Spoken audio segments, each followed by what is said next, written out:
Continuing from last week, the fight for Block D champion continues to heat up as the numbers dwindle thanks to Cavendish's stylish display of swordsmanship and Rebecca's unorthodox but strangely effective method of fighting in the arena.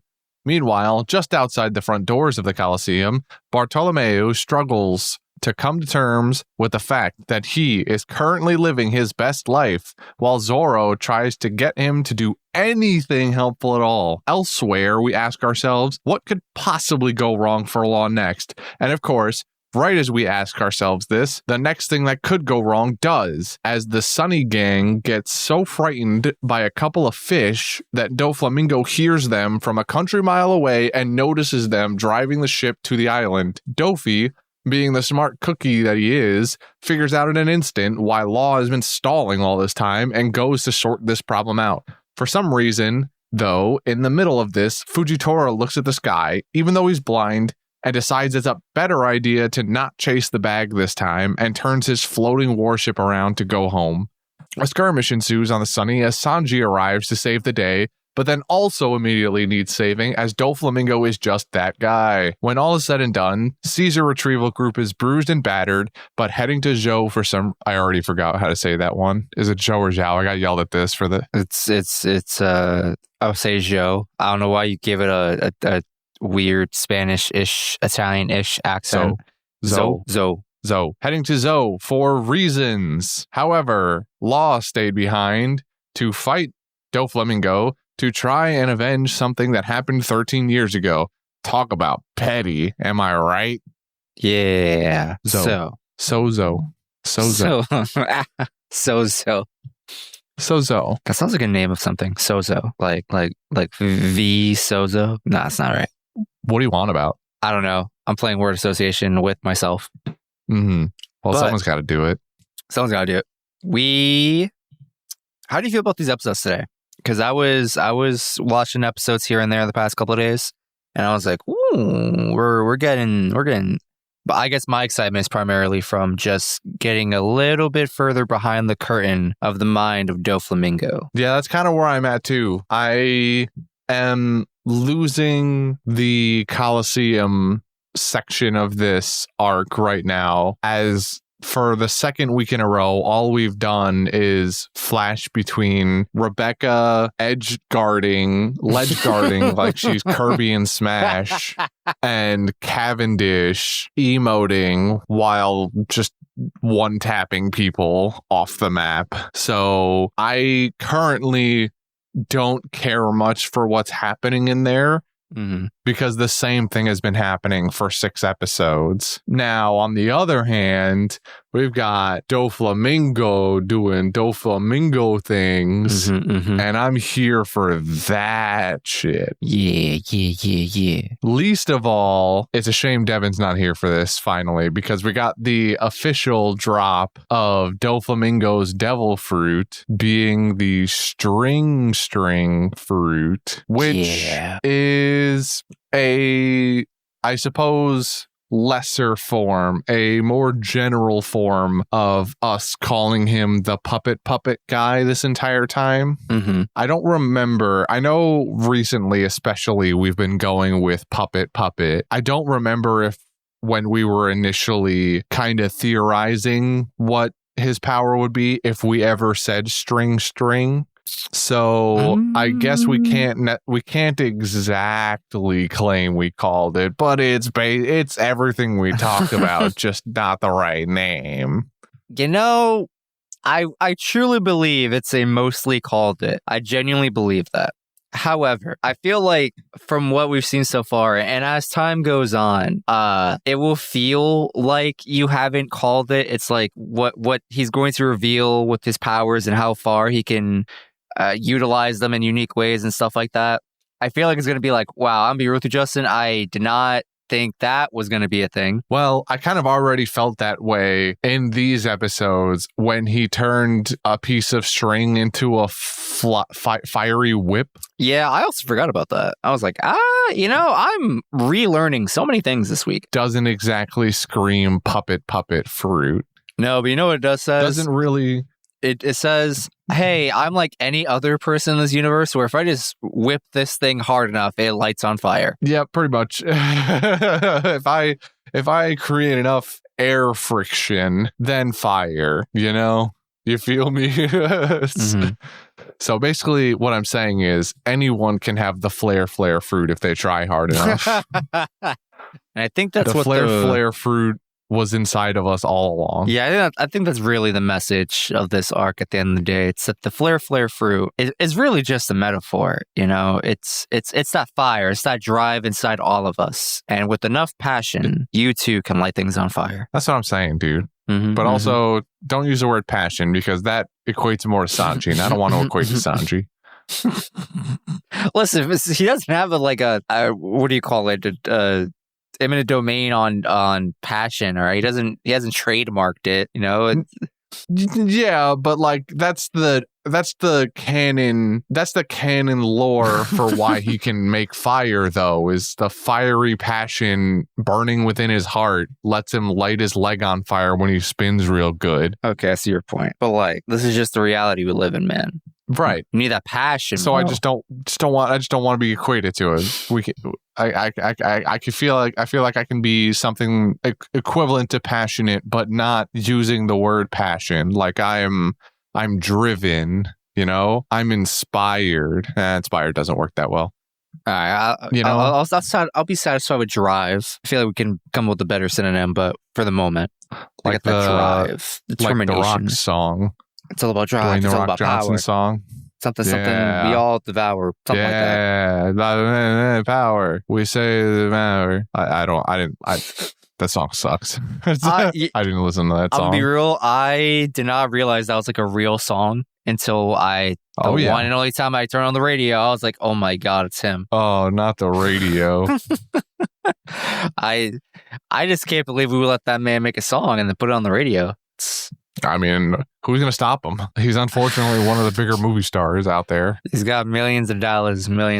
He honestly, if I were him and someone really said my song sucks, I either make my own record label and then I also make my own radio station.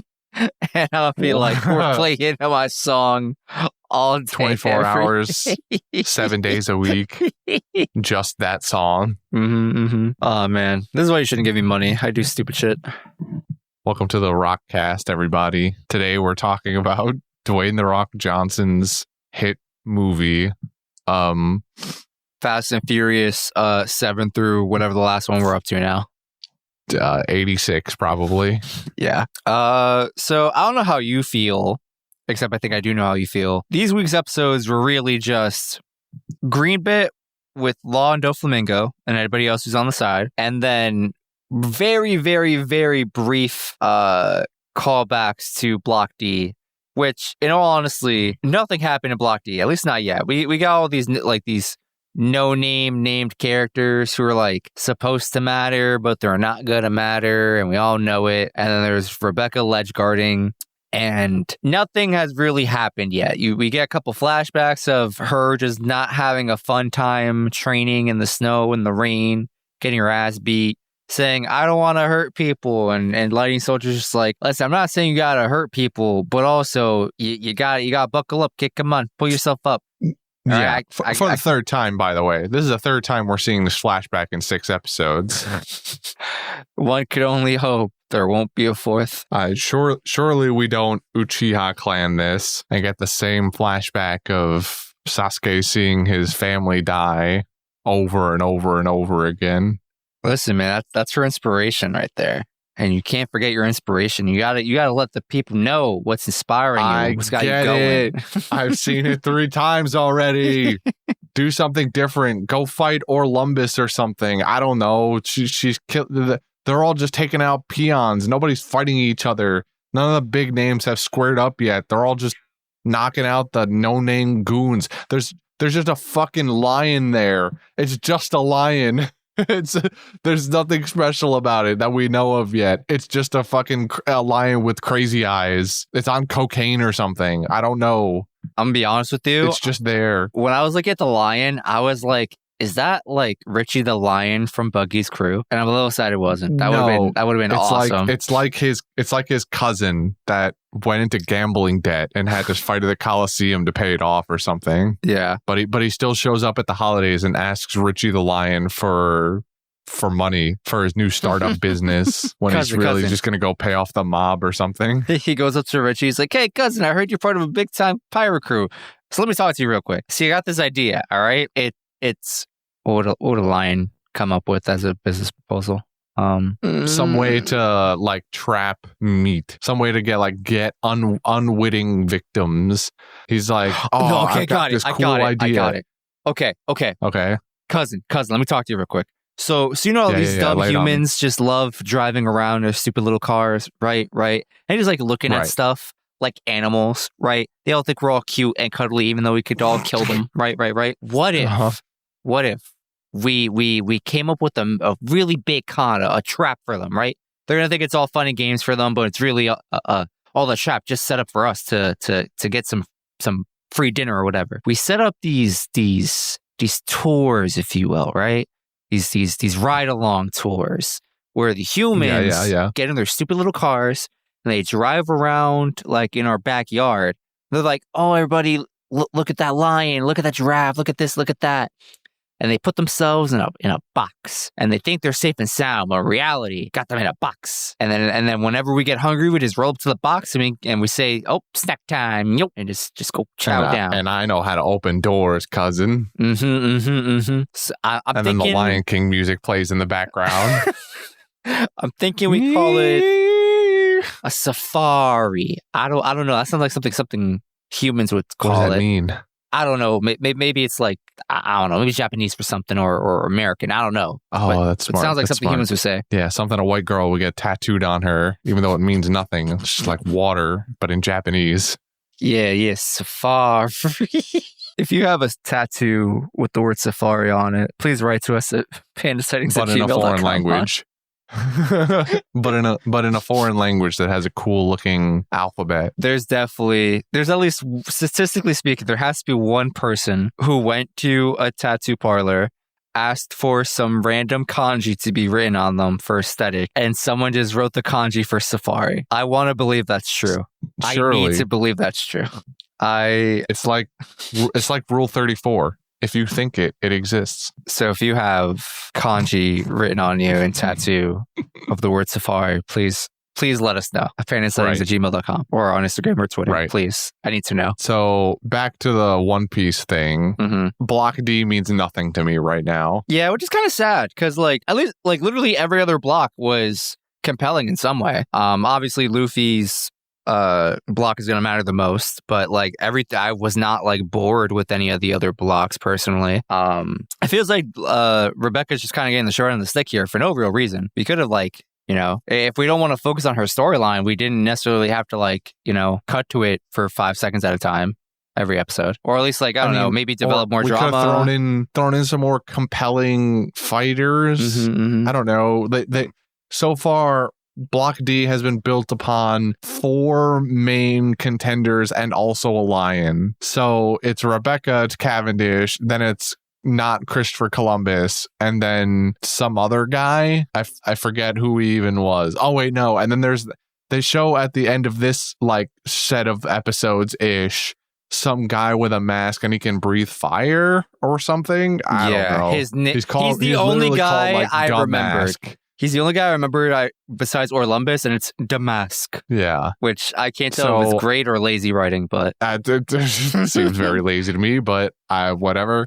Who cares? Certainly not me. I certainly don't care right now. The only thing that salvages this block for me is if at some point my prediction comes true and our boy Luffy's other brother that's totally alive makes it to the center stage.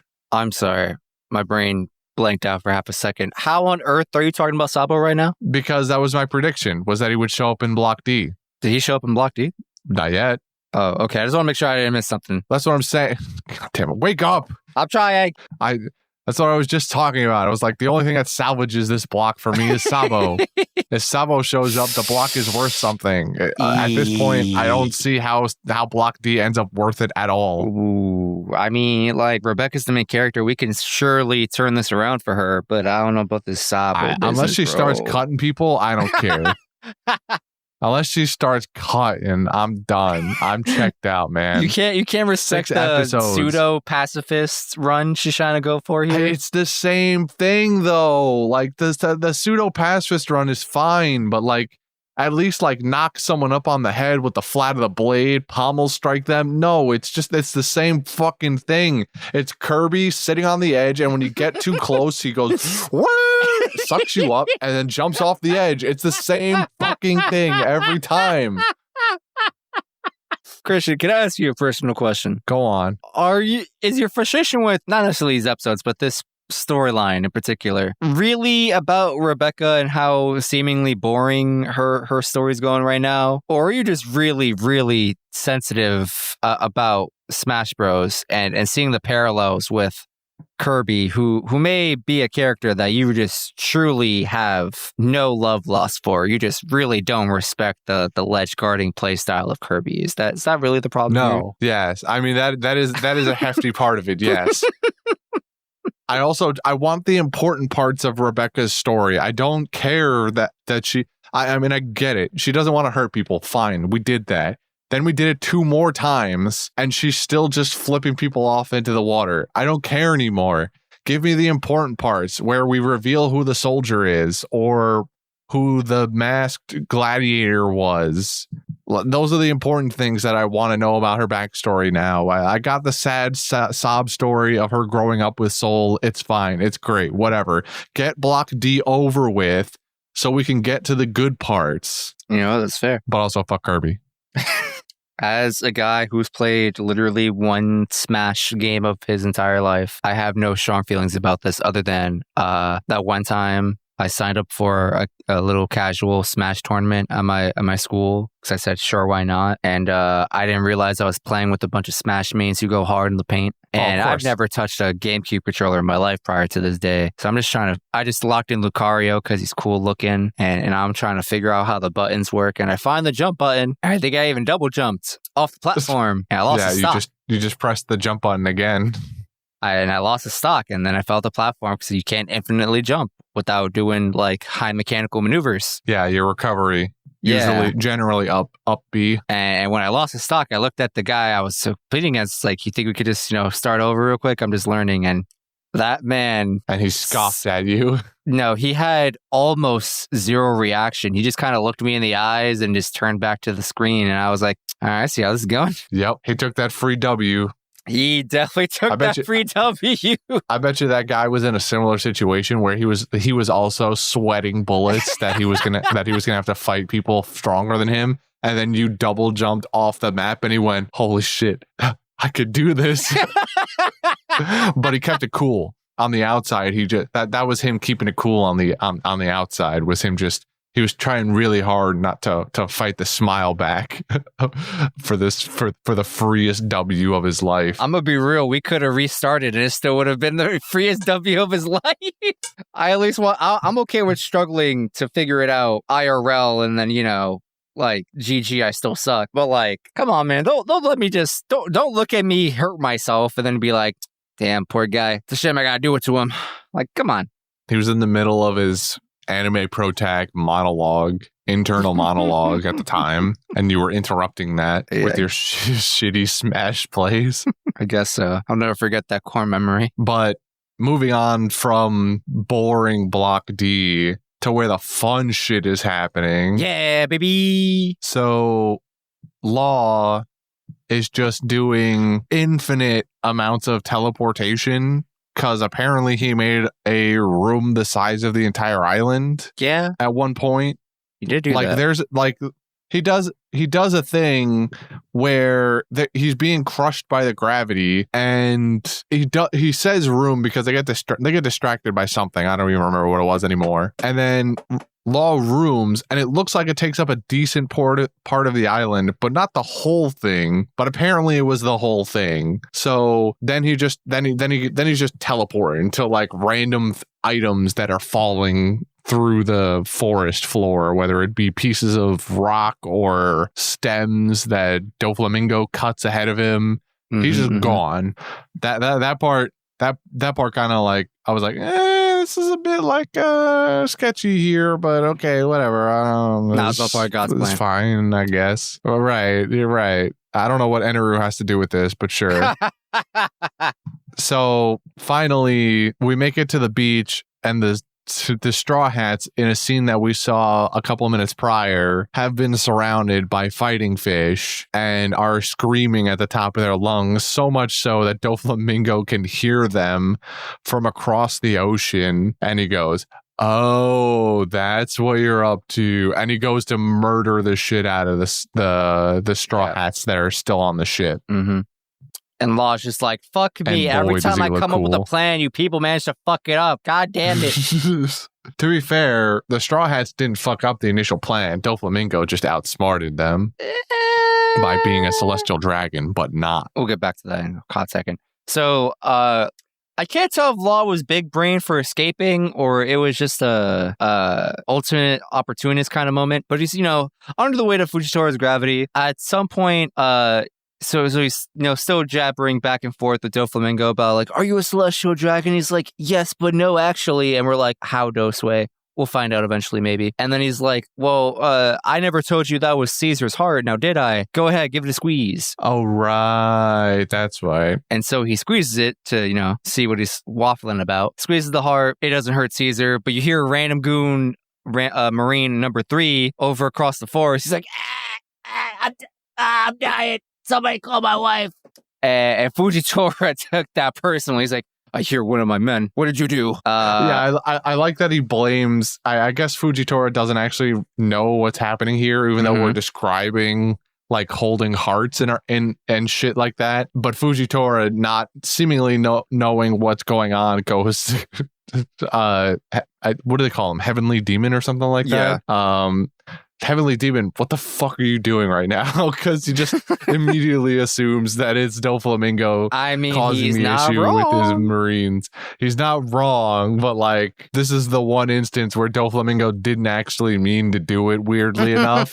So Fujitora kind of loosens up on the gravity, and this is what lets Law room. It was so funny. The entire right island. Before he does it, he's like, hey, you better keep that gravity on me or else I'm out of here. And then he's out of there. I thought he's immediately out of there. He's immediately out of there. He was gonna like Fujitora's just kind of like, well, fuck. Shit. All right. Well, kind of crazy. Time to go. Time to go, I guess. Time to go. Fujitora, we just leave him behind. Doflamingo chases after Law, and we catch up with we catch up with Fujitora later when he's making his warship float menacingly above the Sunny. They're shooting cannons at it was funny because when that scene happens, he's like, oh man, this must be the work of Fujitora. And I'm like, are you sure? I'm not. My number one option was Doflamingo, similar to Fujitora, just had a bunch of ships on standby, and he's just kind of stringing this giant fuck off ship from like, I don't know, under the water. He was like, yeah, there's a bunch of like sunken ships down there. They're also like my private arsenal in case I ever need to like just smash something to pieces. This is one of those moments. I assumed his strings were just surely boats are too heavy for even the strings, right? Cannot confirm nor deny, but I believe it.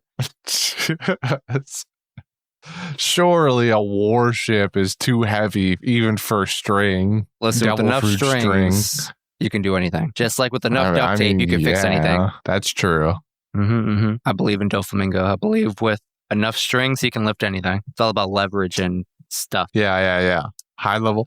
Excuse me. Oh, I got hiccups. High level physics that only the biggest brainiest can pull off. Like a Doflamingo. Dude, fucking...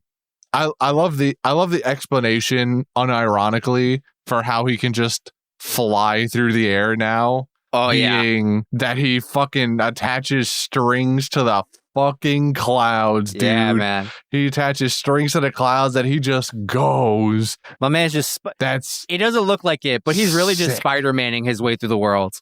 He's just Spider-Man. Doflamingo is just Spider-Man. He is evil, alternate timeline Spider-Man. He is Spider-Man. He is the Spider-Man that doesn't hold back on his strength. He's the bad timeline Spider-Man who also invented Gucci Couture. I also feel like I just combined two different brands, but fuck it, what do I care? Fuck it. Yeah, sure. You know what? He also invented Ferrari. Yeah, and also the black market. Yeah, that too. And dabbles in genetic fruit engineering. Genetic. He dabbles in GMOs, human guinea pig science stuff. Absolutely. Human trafficking, the whole 9 yards. Everything. So touching back on the... and also fire. And fire. Touching back on Fujitora real quick. So he makes a ship float, and somehow the ship has turned into a stormtrooper just because the cannons are just missing wildly. Completely wild. Absolutely. They didn't even like do anything like typical where like the Straw Hats usually kick the cannonballs away. No, the fuck off ship with at least 3 cannon barrels or whatever directly in front of the ship with the high ground, by the way. So they have advantage. They rolled advantage on that, and they're just missing. They would be rolling at advantage. They're just missing, bro. How do you miss? And they're like, this is a real like XCOM moment where they have this 98% chance to hit, but they still miss. Like they're shoving the barrels of these giant fuck off cannons down the throat of the Sunny, and they're still missing these shots.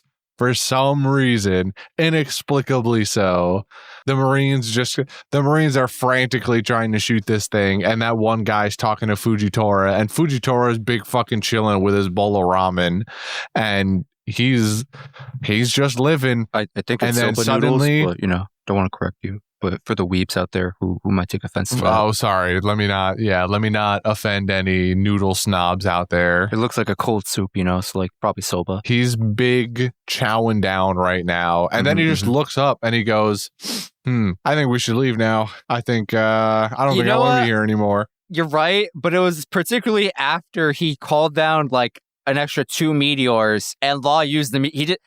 I don't remember what tact does the maneuver exactly, because like I feel like Law just says words and then like it does stuff and you're just kind of be like, yeah, that's what that does. So he takes these 2 meteors and just says, no, you can have those back, and then launches them into the side of the ship. And I feel like at that point Fujitora was kind of like butthurt. He was like, I guess maybe I should have seen that coming. You know what, guys? Let those 2 have their way. We'll go back to the island. We got... You know what, guys? Maybe we don't. There's a storm a brewing. We got a war to prep for. Let's go do our job somewhere else. I've really got like one really cool signature move, and Law really just hard counters it, and he's killing the vibe. Let's go hit up Stacy's house party instead. Stacy's not gonna redirect my meteorites into this ship. You know what? You know what else is happening? Stacy's mom has got it going on. Absolutely. There.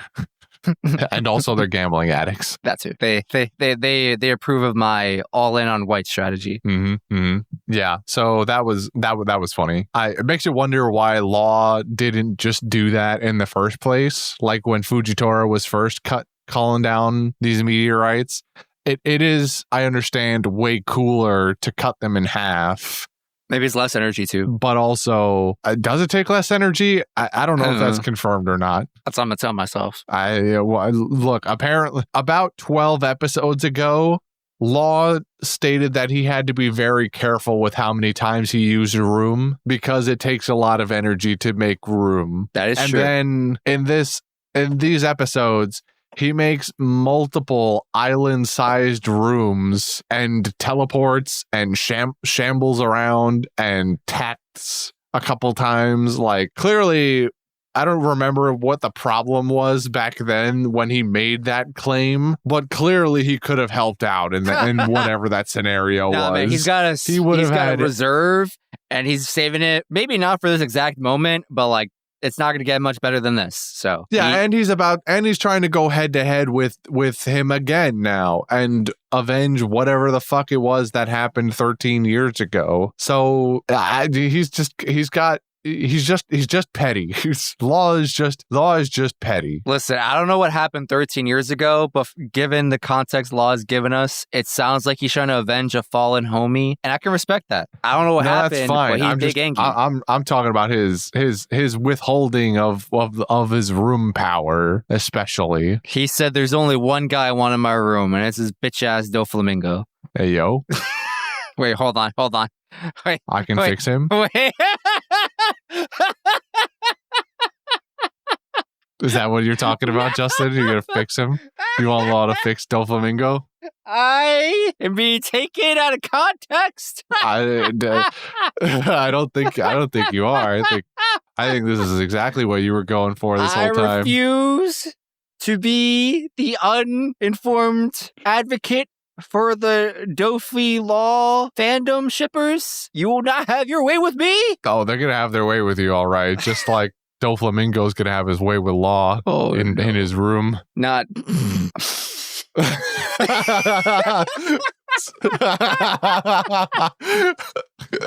I don't know how to recover.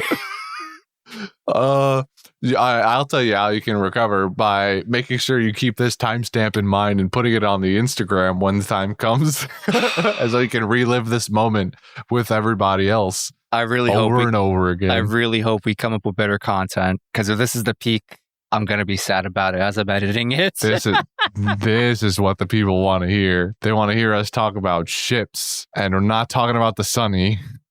Nope, we are not. So yeah, any thoughts? Wait, hold on. Before we get to this, we really glossed over the other part, or the beginning of this, where, as you were mentioning, Doflamingo hears these goons off the coast of the island. He's like, I'm gonna go murder him, and he's getting real close before Law can get there. But then Sanji comes through and looks all badass and heroic, and then he gets fucking mid-dipped seconds later. Oh, absolutely. Yeah. He gets completely outmatched, not knowing what he was going up against, just diving in there with Diablo Jambe times 2, thinking that's going to work. Meanwhile, Doflamingo's sitting there biding his time. He's taken the Diablo Jambe storm of kicks, and he's sitting there behind his stylish pink coat. That's apparently fireproof. Which is apparently fireproof. And I had to go back and look, because the hand sign that Doflamingo gives to activate the, like, I don't know, he's stuck in the web, or he can control him power. It looks like he just gives the middle finger. Yeah, Doflamingo, when he's using his power, uses his middle finger a lot. And I can't help but question that design choice. I like it. I think it's fun. Looks cool. But I love the idea. If it was just the middle finger, it would have been hilarious. But in this instance, it's his middle and his pinky. I did go back and rewind it just to make sure that I wasn't just being given the finger literally and figuratively by Doflamingo. And he's got his pinky up like he's drinking tea too. Don't be surprised if you just see the middle finger out. He likes his middle finger. I think if you want to beat Doflamingo, you chop off his middle finger. I don't know what it is, but it seems like to be the most important finger for him. It's where all this basic controller is. That would be very interesting if that actually worked to like nullify some of his power. Is if you cut the middle finger off of that off of that hand, he just suddenly can't use the power anymore. Now we'll really know he's Spider-Man if he throws up the devil horns and then does something. That's his ultimate move. That would be great. Yeah, that must be the move he used to have Big Knife killed. String, thwip it. Whip it. You're doing whippets now? No, thwip it. Justin. Thwip it, I thought you were clean, Justin. What? What are you on about? You're doing whippets, bro. Come on. What does that even mean? River whippets, like the dog breed? No. You poor soul. You don't know thwip it? That's like thwip is like the onomatopoeia for when Spider-Man does his thing. Yeah, I mean that's not what you said the first time though. What do you mean? You said whip it. I definitely said thwip Justin, it. you're supposed to be above drugs. What are you on about? What is it? What drugs are whips? What do the kids call the whips these days? I can't talk about this with you, Justin. I can't have this conversation with you. I'm so disappointed. I'm so confused. We gotta move on. Sanji immediately needs help. because he underestimated Doflamingo. And don't worry, though, because our boy Law found a way to get back to the ship with yet another island-sized room, and he's got Caesar in tow. So they save God damn it, they don't save Doflamingo. They save Sanji from Doflamingo, and Doflamingo is for some reason really upset by this. He's really beating himself up because he does his flame string whip move for the first time to try to go to kill Sanji. Mm-hmm. But then Law turns him around, puts him in swaps himself and Doflamingo. So Doflamingo's facing the island, and he flame whips a tower or something from like a mile away, by the way. He hits like mainland Dressrosa. He hits mainland Dressrosa from all the way out in the ocean where they were, which is all another ludicrous feature of this power. But whatever, it looks cool. But Doflamingo really beating himself up over this, and he dropped his guard for a second, and so Law was able to sneak up on him and be able to pull the move. And I'm not sure if it's just the fact that it's Law that was able to sneak up on him or pull one over on him, or if he's genuinely torn up, maybe that he just damaged the island.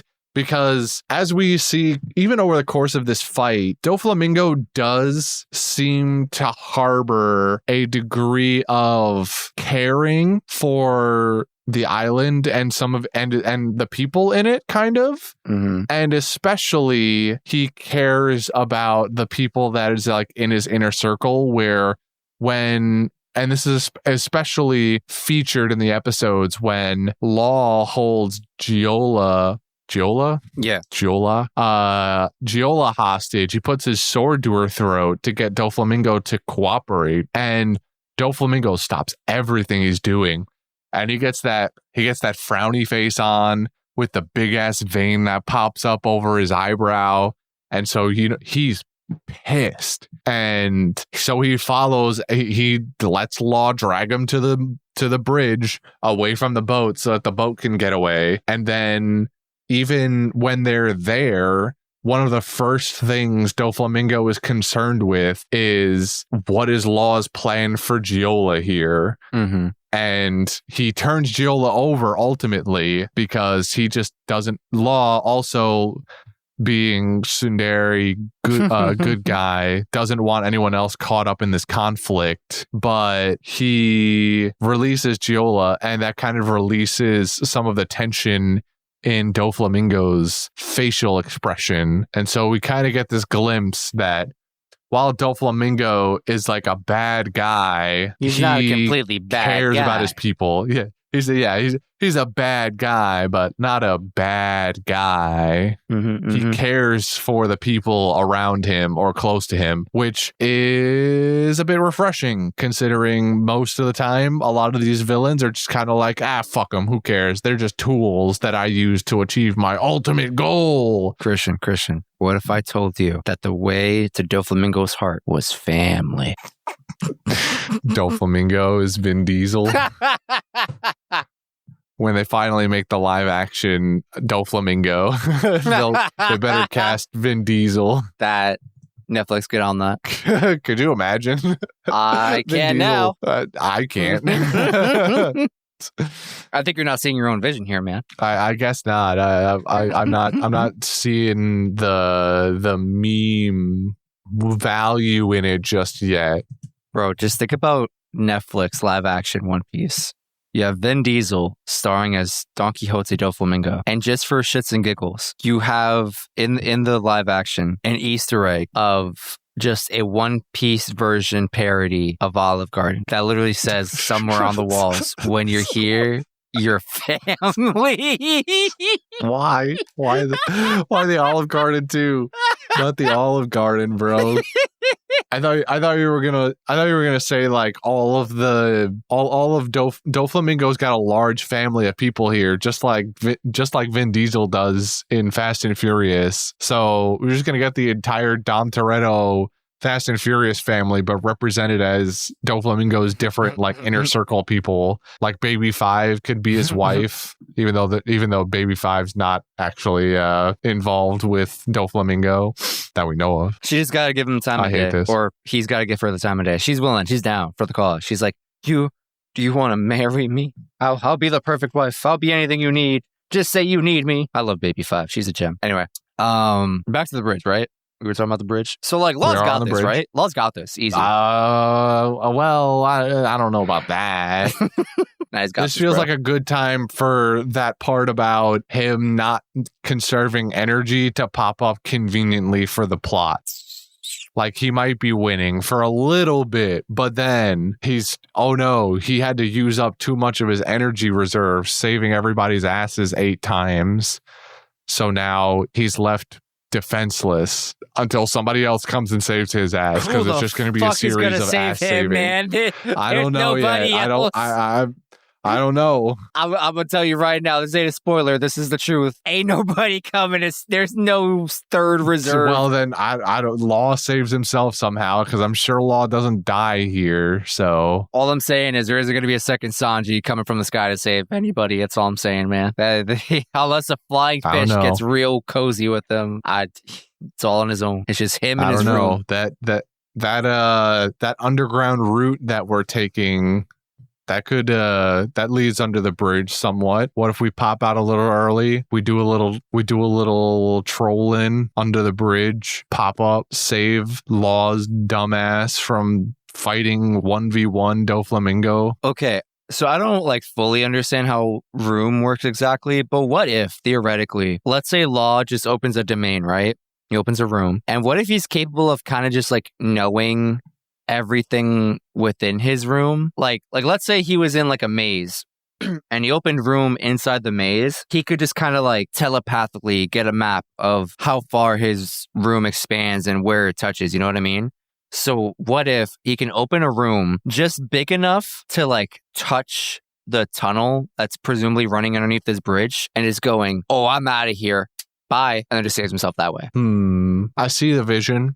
Mm-hmm. It is kind of, while I hope you're not leading me on by just explaining how his actual power works and claiming that it's a theory of yours because you have fish brain, I'm going to go along with this and say that this seems plausible. Yeah, I feel like it's been explained before that Law just kind of has control over anything that falls within the confines of his room. So maybe it wouldn't be that far out of the realm of possibility for him to have a general sense of what is and what isn't in the room. Mm-hmm, mm-hmm. He also has that ability he used in Punk Hazard where he kind of just X-ray visions stuff. So he could maybe do that too.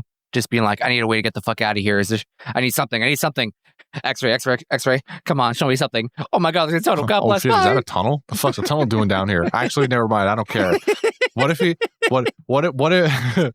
at the same time the Tontatas and Usopp and Robin are passing under, and he just goes, "Oh, okay." It's a wrestling tag team match. He tags Robin and Usopp in, and they have to fight Law. They have to. God damn it! I keep saying the opposite person. I mean, they have to fight Doflamingo now. No shot. Law appears on one of the foxes where the Tontatas are, and they're like, "What?" They have to double take. What the fuck? What? Where the fuck did you come from? And where's our heroes? You weren't on the list. Who are you? Law just passes out because he uses the rest of his power up. Mm-hmm. Meanwhile, on the surface, Usopp's losing his shit as 1 second ago he was riding a very comfy blue fox at Mach 7, and now he's staring down the barrel of Doflamingo's pink glasses and a flaming whip. That would be good. I wouldn't mind seeing that. The end of Usopp's story. Where's your god Usopp now? I do not have a comment about this at the moment, just because I want to spoil anything for you. I don't want to lose you one way or the other. Not.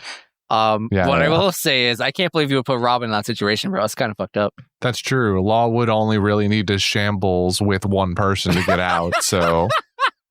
And if Usopp's lucky, he might still be on the fox, and then he can try and ride the fox away from Doflamingo.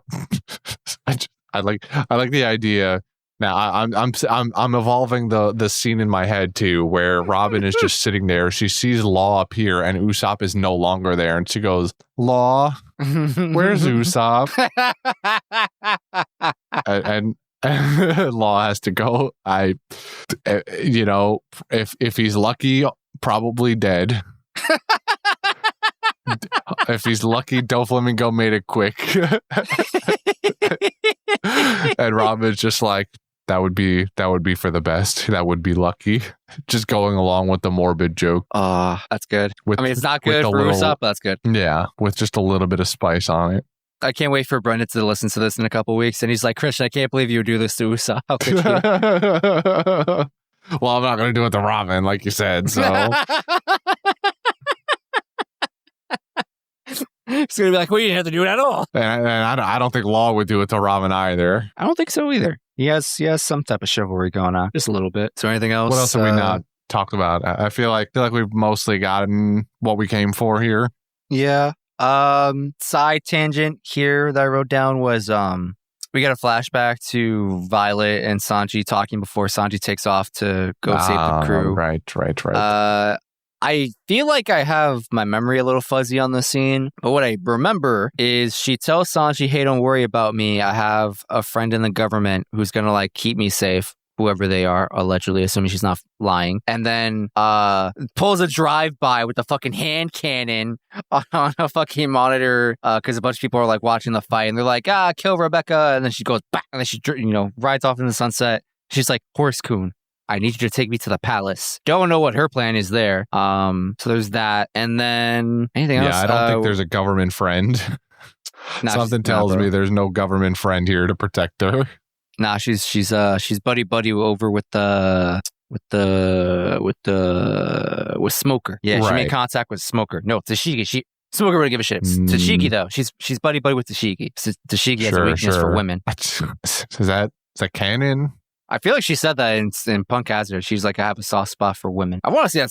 Actually, I think I'm telling the truth. I think you might be right. Actually, yeah, he said that. She said that about Nami when Nami was pleading about. Yeah. No, you're right. Yeah, that tracks. Yeah, that tracks. I agree. So yeah, Tashigi's her informant. That's her confidant, her great protector. Yeah, I mean, look, with Violet's like 4,000 mile or it was kilometers, like 2,500 mile fucking foresight. I mean, she can't communicate over that allegedly, but she can see. So, maybe it is. Maybe she's guiding Tashigi somehow to save her. Still not sure what her plan at the palace is. I feel like that's the exact opposite of where you want to go to right now. Well, clearly she has no qualms about dying for whatever her final goal here is. I think her final goal is just kind of take down Doflamingo, but I'm not sure. Her combat ability not as great as her recon ability, so I don't know who she wins a fight with over there. But we'll have to see. This is true. Maybe she knows something we don't yet. I want to say that's generally it now, as far as like touching all the topics. Just touching back lightly, we mentioned before that as Doflamingo is attacking the ship, Law says, hey, like, there's no getting past him. You're going to Kuda burst the fuck out of here and head to Zoe for safety. Link up with my crew and we'll figure it out, which they do. And so I have to ask you, how long you think the crew is going to be separated? It's a good question. I didn't think about it. I want to say, I mean, at some point, the question is really, do we get all the way through the Colosseum fighting? Do we get to a point where Luffy can potentially win the Flare fruit? I can see some situation where like Luffy fights and wins against whatever Doflamingo family member he has to earn the fruit, but then be confronted with, or maybe even like just before a fight with the Doflamingo family member, be confronted with the choice of fight Doflamingo family member and win fruit, or because like Zoro got to him first, Zoro and Kinemon got to him, they're like, hey, we gotta go now, and Luffy being conflicted on like, okay, well, do I go and help my friends now, Or do I lose the only chance probably to save my brother's devil fruit from falling into the hands of some no-name goon that I don't care about, you know? Mm-hmm. I can see a scenario like that playing out in my head. And then ultimately, I think he probably... Okay, actually, this is great. So ultimately, he chooses to go and save his current friends, right? Mm-hmm. And maybe, okay, and then this is how it happens. In the background, when when nobody was paying attention, Sabo comes and has taken the fruit, whether he shows up in Block D and wins and then they have to fight or whatever, or he just kind of like slides in there and steals it.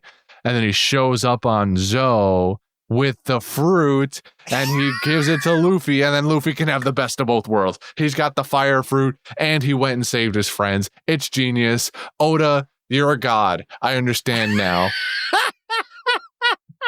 That is, you were cooking. I could see the steam coming out of your ears, man. You were working hard. I'm in it, man. I guess I've never chefed so hard in my life. I may never again. We're gonna have to wait and see. I definitely had a follow-up to that. Right, you reminded me, while all this stuff is happening, we're still at the Coliseum with Barto being a fanboy over Zoro. That was great. I think it ends with Bart saying, "Don't worry, I'll go get Luffy so you can talk to him," instead of just like, I don't know, relaying the message for him or something. I don't know. Yeah, or instead of just like opening a window or something, like bend a couple bars open so they can jump through or something like that. I don't know. He's just like, yeah, I'll go get Luffy. You can talk to him. Something like that. That was funny. That was great. It was great. I'm living for these Bartolomeu moments, to be honest with you. This has turned out even better than I could have hoped for. Normally, stalling tactics like this in anime are fucking annoying, but I'm here for Bartolomeo fanboying over the Straw Hat crew. I'm not gonna lie to you. It's great. He is truly the embodiment of fandom. They're clearly just buying time. They're just stalling so that Zoro can still be not doing what he needs to, and Kinemon can still be not finding their friend Kanjiro, I think, right? It's just a time sink, but I'm here for this one. I'm here for Bartolomeo living his best life, getting to meet the Straw Hats one by one, trying to get autographs on all of them. He has trading cards. Just every little thing. He's like, I'm talking to Zoro senpai so casually. That was gold. That was Bart. I've never felt more seen in that particular moment. I'm like, wow, he really gets me.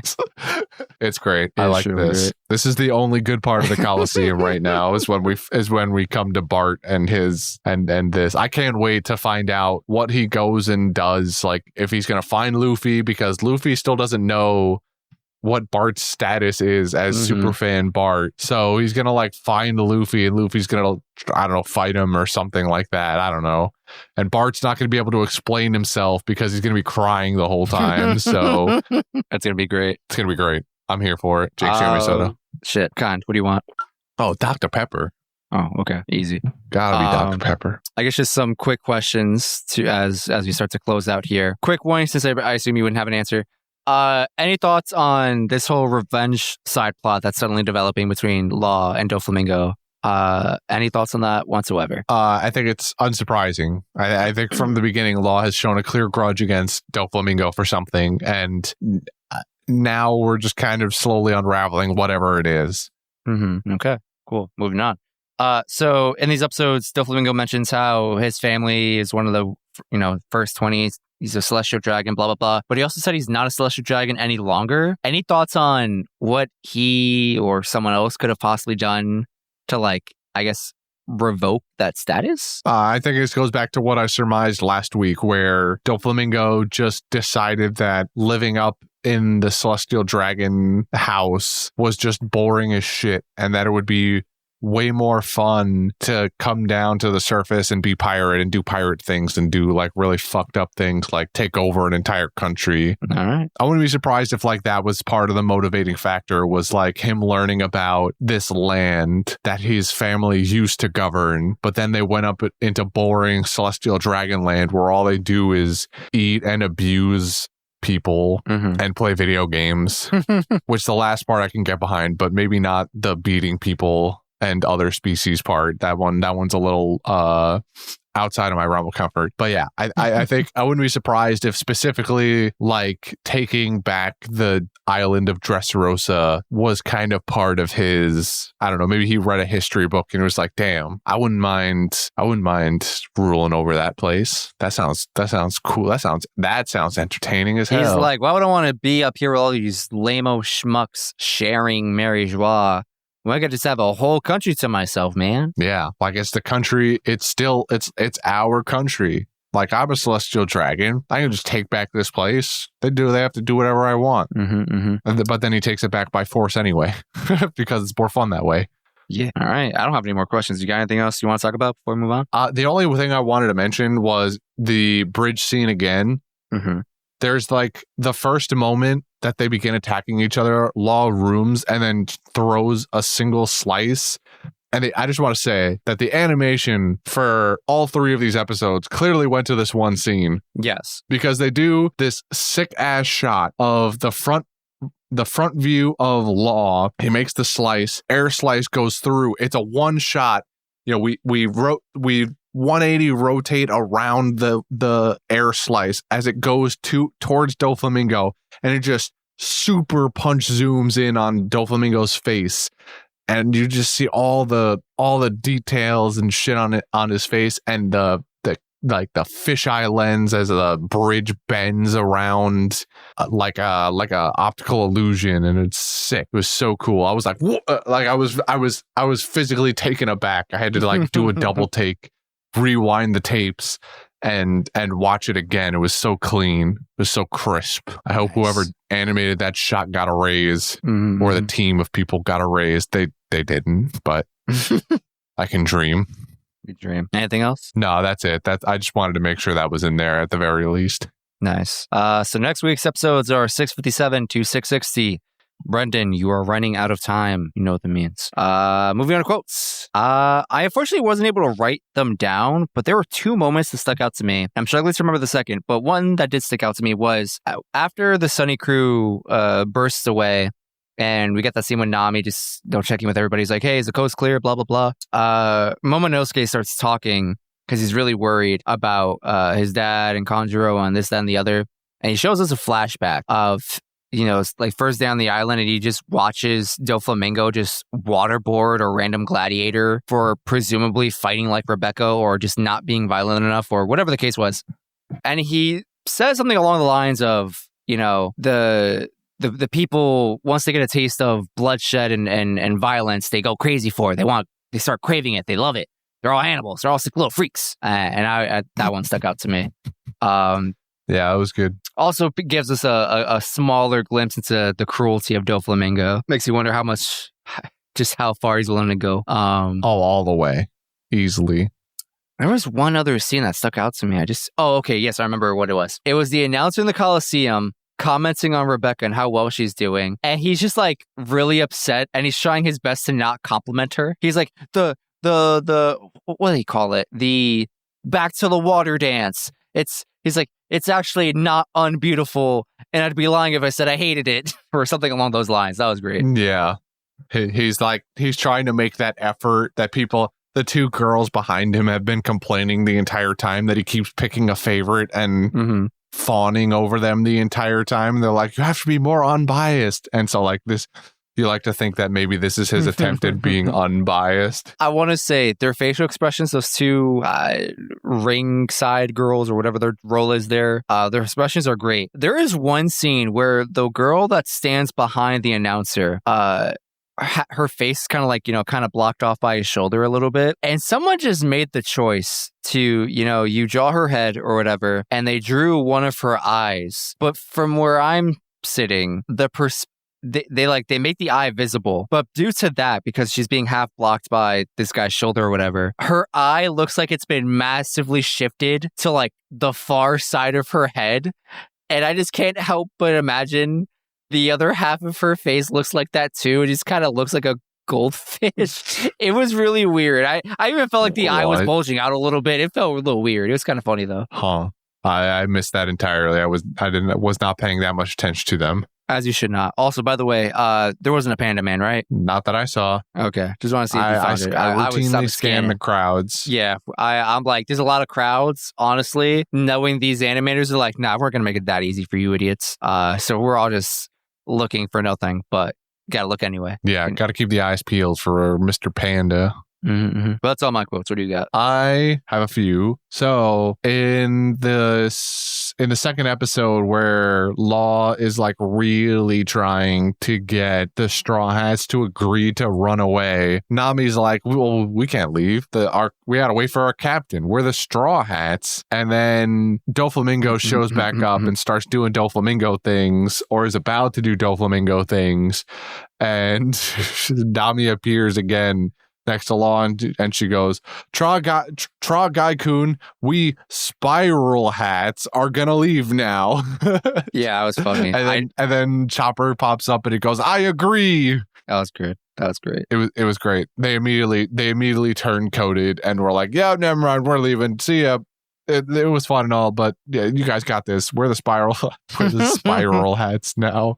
I gotta look into that. See if there's like some meaning behind that. Yeah, maybe there's a Japanese pun in there. I wouldn't be surprised. My other quote comes when they do finally leave and they're away. They've Kuda bursted away and they're just kind of meandering in the direction of Zhou. And Nami like asks over her shoulder like if the coast is clear or what's it looking like. And Brooke posted up on the mast goes not in the nest. He's standing on the ground level, but posted at a 45-degree angle. This Brooke here looks all serene from a 45-degree angle.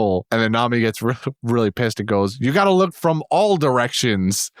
And so Brooke, the smartass that he is, goes, all right, ma'am, 360-degree spin. And then he starts yo-ho-hoing. He gets the zoomies and he starts yo-ho-ho all the way around. And those are my quotes. I would also just complimentary Bartolomeo noises here as well as a general quote. Because damn is that guy been entertaining the last two sets of episodes. Just pulling a Devin. It's like, my quote for the week is Bartolomeo noises. Luffy goes monkey. That's my quote. All right, cool. We did it. Quotes, golden ham time. Who we thinking? I mean, I know. Actually, do I know who I'm thinking? I feel like I know who you're thinking. I thought I knew who I was thinking. I feel like I kind of agree. Oh, okay, you gotta say it first. I feel like I don't know what I'm thinking. I'm scared. I don't know. I mean, I kind of feel like Law's earned it a little bit this week. Yeah, boy. He did a lot. He's gotten banged up, beaten, battered, bruised, ego and physically. Mm-hmm. And he had that. He also we didn't mention this either. He had that big brain move with the heart swaps. So we talked about how he had the soldier's heart in his pocket, which God knows when he got that.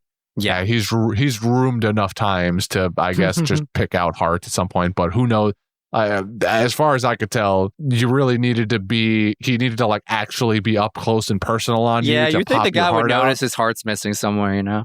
But anyway, he's got that guy's heart in his pocket. So where's Caesar's heart? Well, as it turns out, Law popped his own heart out, put it in a cabinet in the ship, which is probably the real reason that he wanted the ship there so badly. And in place of his heart, he put Caesar's. So Caesar's heart was in Law's chest, and Law's heart was in a shelf somewhere in the sunny. So that was impressive foresight on his part, because But then he does give Caesar his heart back for some reason. I'm not really sure why he did that part. I'm gonna just chalk it up to good guy Law moment. Didn't think it through. I'm like, you could have just like not given it back. You didn't have to. Yeah, this feels like Law's plan is finished, and so I don't need this anymore. But you kind of needed it. You kind of need it still. It's still good. Good to have insurance to have. Yeah. Like we've got the guy in cuffs, and like the same trick may not work again. But like I feel like it still might have been worthwhile. The giving over the Giola thing is that's one thing. Like not wanting to get somebody who's not involved in on it. So I that's fine. But like Caesar, for all intents and purposes, is still the crux of the plan to destroy all the smiles. So I don't know. But either way, I digress. I think despite that, Law has kind of earned his spot on the golden ham this time. You already know my I assume you have no objection. Yeah, Absolutely I assume you have no objection. Nope. So that would put Law as our golden ham winner. We're on a real L name streak here. As I'm looking at the list of the last couple of winners, we've got Lucy, Lightning Soldier, and now Law. Are there any more L? We could get Luffy on there. Yeah, we could finally get Luffy next week. Yeah. Yeah, Luffy's been absent this entire time. Where the fuck's that guy been at? Am I right? Yeah, man. Like Usopp during the Water 7 arc. Crazy that he would just be absent for that the entire time. Crazy. Or Sanji during just about any arc ever where he somehow just fucks Sanji up. during any other arc. He has yet to disappear this time, although he kind of did when he did that when he went with Violet, but we actually saw that. Yeah, he was wasn't on just screen. off screen. Yeah. All right. We did it. We got with that in the books. We move on to the next thing. No fan mail, unfortunately, this week. There's some emails, but I'm saving them for very particular purposes. One is kind of a spoiler. Like literally, we got an email like a couple of days ago, and half the email was spoiler, but it's like a really good question because it's not like a distant one. It's gonna like saying it's not distant is kind of a lie. It's gonna be like you gotta make up your mind here, buddy. It's within our current arc, but it's kind of down the road. Our arc is about 200 episodes long, so we'll get there eventually. I promise. Right. Well, okay. I didn't want to read just half the fan email. Was all of these fan mails were that good that we have to save them? Yeah, we kind of. I mean, it was just that one email that's left, and then now we're here. All right, good job, emailers. Then Appreciate I applaud you for giving us worthwhile emails. Yeah. Patreon shoutouts to what? I gotta make an edit to this now. We gotta make a live amendment to this one. Yep. Excuse me as I just add a third. Yeah, no, please take your time. So as of I believe today, we have a new producer. Also can't confirm from I think it was last week or the week before where you said that we increased our slots from like 3 to 5. There are now a total of 5 producer slots in our crazy money tier. And we've now bumped up from 2 to 3 producers. So Patreon shoutouts to Twigo, Easy Life, and Taco. Huge community member here for One Piece of Lime. He's been on everything with us. Panda View. I'm pretty sure there's a random episode with One Piece in it. Maybe. I don't know. Taco, we love you. He was on the first live action. He was on the first live action episode. That was the best performing live action episode, by the way. Most downloads out of all the other ones. It's pretty cool. Congratulations, Taco. It's totally not because it's the first of the live action episodes. Now they were there for Taco, bro. You. They were there for Taco. They were definitely there for Taco. OCAT for life. Yeah, man. OCAT 164, rise up. Gang, gang. Gang, gang. So now we have a third movie to watch this month, baby. Oh, boy. I sure love it. God, scheduling. Oh, and he did it in the middle of the month, too. And did it right before Christmas, we man. Had a plan, and I want these done before Christmas. So now it's the I'm suffering from success. I finally understand DJ Khaled. Another one. Man, it's painful. It is rough out here, boys. But thank you. Seriously, guys. Appreciate it. We love you all. We're gonna put that money towards Dylan's college fund. Oh no, Dylan didn't tell me he was planning to go back to college. Did he say what he's gonna major in? I wanted to say he said something about like audio engineering. I don't know, something like that.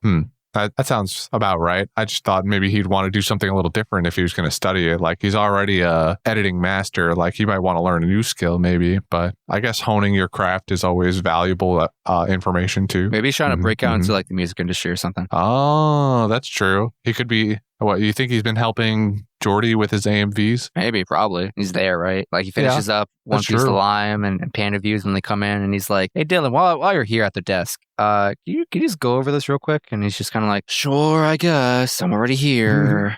It's a living. So, yeah. Shout out to Dylan. Love that guy. But now, without further ado, my favorite part of the episode and my favorite word of the episode, the Garb Gap. Garb gabbing. Also, I forgot what episode it was, but I listened to it recently, and I mentioned how I was just thinking about Garp with like a Magikarp hat on, going Garb Gab, Garb Gab. That will live rent free in my head for the rest of time. Magikarp Garb. I love it. This is the best. I remember way back in the beginning of this podcast, I don't even remember what arc we were in, but in one of the either the OPs or the EDs, Devin had mentioned that there was a fish that looked like a Magikarp, and I did a really shitty Magikarp edit and posted it on Twitter. Like, I zoomed in very awfully, frame by frame, on the fish that looked like a Magikarp, and then I just slapped a picture of Magikarp over it and made the Magikarp noise, and I thought it was great. That's awesome. I spent like an hour doing that, figuring out how to do it, and then doing it, downloading the audio from God knows where for a Magikarp noise, and then putting it on Twitter for one person to see it, because it was like within the first couple of months of our Twitter existing. I should go look for that, retweet it, share it with the world. I don't think it would be. It's not even that far back, because we're so awful at social media. Particularly on Twitter. Yeah, particularly on Twitter. You could just scroll back for a couple of minutes and end up at the beginning of our fucking timeline. Yeah. Yeah. All right. Anyway, you got the bag, right? Yeah. I got the Garp Cap. Yeah, let me fist it. I wish you'd use any other verb there, or adverb. Wow, that was so aggressive. Tired of this. Tired of what? Garp. Everything. I want to. The Block D fight is getting to me. I'm losing my mind. I want to move on from it. Bartolomeo's got me all fired up too, living his best life. I want to live my best life. Why can't I live my best life by Bartolomeo? Shit. Anyway, the Garb Gab this week is a rain check, and as I unfold this paper, I get a little worried. Why? Because I'm seeing some words I don't like here. Like what?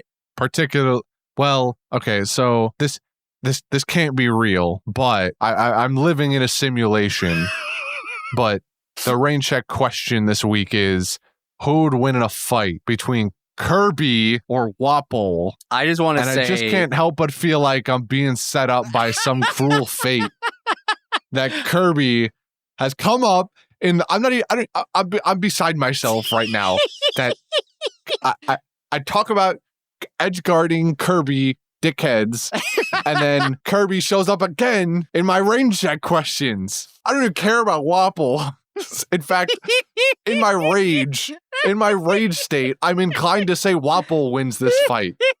Just because I want Kirby to lose now. I need Kirby to lose for my psyche to remain intact for the rest of the night. I just want to go on the record and state that this question was chosen before Christian went on his absolute tirade of edgeguarding, I almost said Luffy, Kirby. That was not part of the script. No skill having asses.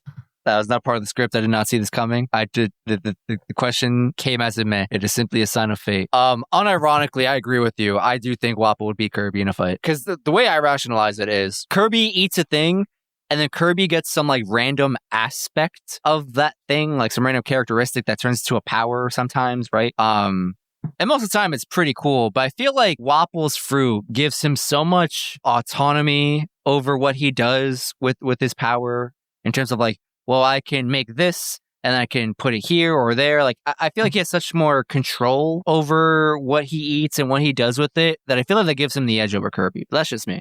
Yes, no, I'm inclined to agree as well, in that Wapol is able to utilize all aspects, all properties of the material that he eats.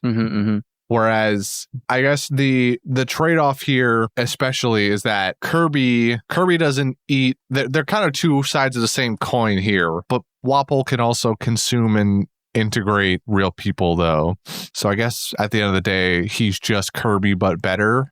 But if Kirby catches Wapol slipping and he gets to swallow and absorb Wapol power, does Kirby then become better Wapol? Because Kirby would probably end up with just the same power again. Wapol doesn't really have any notable powers other than his munch. So Kirby would swallow him, digest him, spit it back out again as a star, but having consumed the munch. So now it's Kirby, but he can also munch. I want to say, I guess, what if you just really go all in, double down, and Kirby, as a last-ditch effort in this battle, tries to eat or swallow Wapol, and in some crazy power struggle, because, it's just, similar powers, just, one's red, one's blue, essentially, Kirby just becomes Wapol, like just flat out. He just assimilates Wapol into himself? Yeah. It is just Wapol. Maybe it's just like pink Wapol, but it's just Wapol. I imagine in a personality struggle, Wapol's personality dominates Kirby's, easy peasy. Yeah, see, unfortunately, all of this is a moot point anyway, because Kirby would just walk to the edge of that stupid fucking cliff that Luffy had to climb up and wait for Wapol's dumbass to approach him and then just edge guard him anyway. He would just swallow him, jump off, drop Wapol off a fucking cliff, and that would just be the end of it, because Kirby mains have no brains. So what's your final answer here? I thought I knew, but now I don't. Kirby wins. Wow. But it took no skill. While I see the evidence you have presented before me, I will choose to believe that Wapol will win this fight. I remain confident. But yeah, that's our rate check for the week. I can't believe this. This is awful. I can't believe this has happened to me. I am quite surprised by the turn about of today's events. This has to be a setup. I'm being pranked right now. Where's Ashton Kutcher? While Christian deals with his not under my fucking bed. You under the nightstand? While Christian just manages his overwhelming feeling of there's some grand designer. Where are the cameras? Pranking him. Thank you for listening to us tonight. If you wish to reach out to us on social media, you can do so on Twitter and Instagram at Panda Sightings. If you wish to send us emails in any capacity, you want a question, you want to dunk on Christian as a Kirby main, you want to show us cute animal pics, whatever you want.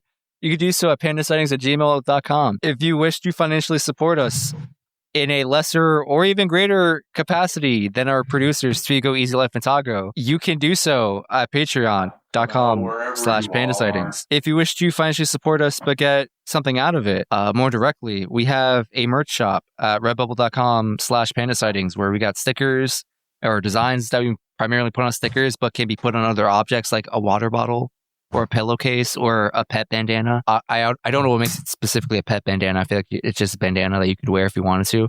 I don't know if that's true or not. Someone feel free to tell me. But yeah, we got that. And we have a community Discord. That's where, Taco is like one of the first ones out there. He's cool. We love him. You can join us and join Taco. Congratulate Taco, or tell him he's a madman, or I don't know, do whatever you want. Talk to Taco. Taco's cool. But yeah, I believe that's everything. Thank you very much for listening. Christian, you got any final words? I couldn't find him, but I'll find him. I'll find him one day. I'll find the hidden cameras. Big Brother's watching me. But they're not gonna catch me slipping no more. They're not gonna catch you on any edges. No one's gonna edge guard you. I've got tape over all my laptop camera, my phone camera now. Not gonna spy on me. I've turned it off safe search. Go on incognito mode every time I'm surfing the web. Gotta get you a VPN, man. I've activated 6 of them now, all at the same time. You are just bouncing off of planets now. Forget countries. Someone's gonna check your location. I'm bouncing off of alien satellites. Yeah, man. Someone's gonna be like, "Wow, isn't the International Space Station? That's crazy. He's on the Mars rover. I thought we got rid of that." Anyway, bye. I thought we got rid of it.